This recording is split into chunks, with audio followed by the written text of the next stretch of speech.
നമസ്കാരം മലയാളി വാർത്തയിലേക്ക് സ്വാഗതം. ഭരിക്കാൻ കേവല ഭൂരിപക്ഷം കിട്ടാതെ വന്നാൽ ബിജെപി ഇന്ത്യ മുന്നണിയെ പിളർത്തുമെന്നതിൽ സംശയം വേണ്ട. ശതകോടികൾ എറിഞ്ഞ് കോൺഗ്രസിൽ നിന്ന് ഉൾപ്പെടെ എംപിമാരെ വിലക്കെടുത്ത് ഭരണം പിടിക്കാനുള്ള തന്ത്രപരമായ നീക്കത്തിലാണ് ബിജെപി. ഇന്ത്യൻ ജനാധിപത്യത്തെ തൂത്തെറിഞ്ഞ് പണാധിപത്യം അധികാരം പിടിക്കുന്ന സാഹചര്യത്തിലേക്കാണ് കാര്യങ്ങളുടെ ഇപ്പോഴത്തെ പോക്ക്. ബിജെപി അവകാശപ്പെടുന്നത് പോലെ 400 300 ഒന്നും സീറ്റുകൾ അടുത്ത തെരഞ്ഞെടുപ്പിൽ ബിജെപി മുന്നണിക്ക് ലഭിക്കില്ല. പരമാവധി 200 സീറ്റിൽ ബിജെപി ചുരുങ്ങുമെന്ന നിലയിലേക്ക് കാര്യങ്ങൾ നീങ്ങുന്ന പശ്ചാത്തലത്തിലാണ് പ്രധാനമന്ത്രി നരേന്ദ്രമോദി അറ്റക്കൈ പ്രയോഗമായി വർഗീയ കാർഡ് പുറത്തിറക്കിയിരിക്കുന്നത്. നടന്നുകൊണ്ടിരിക്കുന്ന തെരഞ്ഞെടുപ്പിൽ ഇതുവരെയുള്ള ജനവിധിയിലും പൊതുവികാരത്തിലും ബിജെപി അത് മനസ്സിലാക്കി കഴിഞ്ഞു.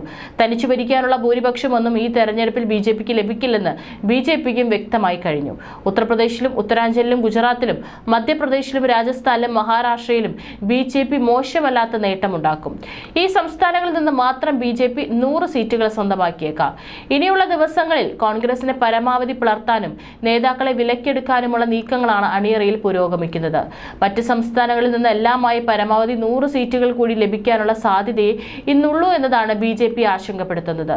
ശതകോടികൾ വാരിയെറിഞ്ഞ് പരസ്യങ്ങൾ നടത്തുന്നുണ്ടെങ്കിലും ഓടി നടന്നുള്ള മോദിയുടെ പ്രസംഗങ്ങൾക്ക് പഴയ ഇമ്പമില്ല.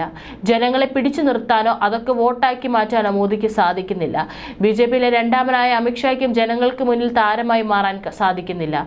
രാജ്യത്ത് കോടതിയും നിയമവാഴ്ച ഇല്ലാതാകുമോ എന്ന ഭീതിയാണ് ഏറെ മനസ്സുകളിലുമുള്ളത്.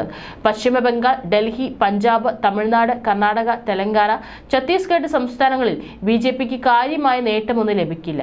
ഇതിൽ ഛത്തീസ്ഗഡിൽ മാത്രം 3 4 സീറ്റുകൾ ലഭിച്ചേക്കാം. അരവിന്ദ് കെജ്രിവാളിനെ ജയിൽ അടച്ചിട്ടതോടെ ഡൽഹി, പഞ്ചാബ്, ഹരിയാന സംസ്ഥാനങ്ങളിലുടനീളം ബിജെപി വിരുദ്ധ തരംഗം ആഞ്ഞടിക്കുകയാണ്. കേരളം, തമിഴ്നാട്, തെലങ്കാന, കർണാടക സംസ്ഥാനങ്ങളിൽ നിന്നുൾപ്പെടെ കോൺഗ്രസിന് 100ഓളം എംപിമാരെ ലഭിക്കുമെന്നാണ് ബിജെപിയുടെ കണക്കുകൂട്ടൽ. 2019 രാഷ്ട്രീയ മുന്നേറ്റമൊന്നും അടുത്ത തെരഞ്ഞെടുപ്പിൽ ബിജെപി പ്രതീക്ഷിക്കുന്നില്ല.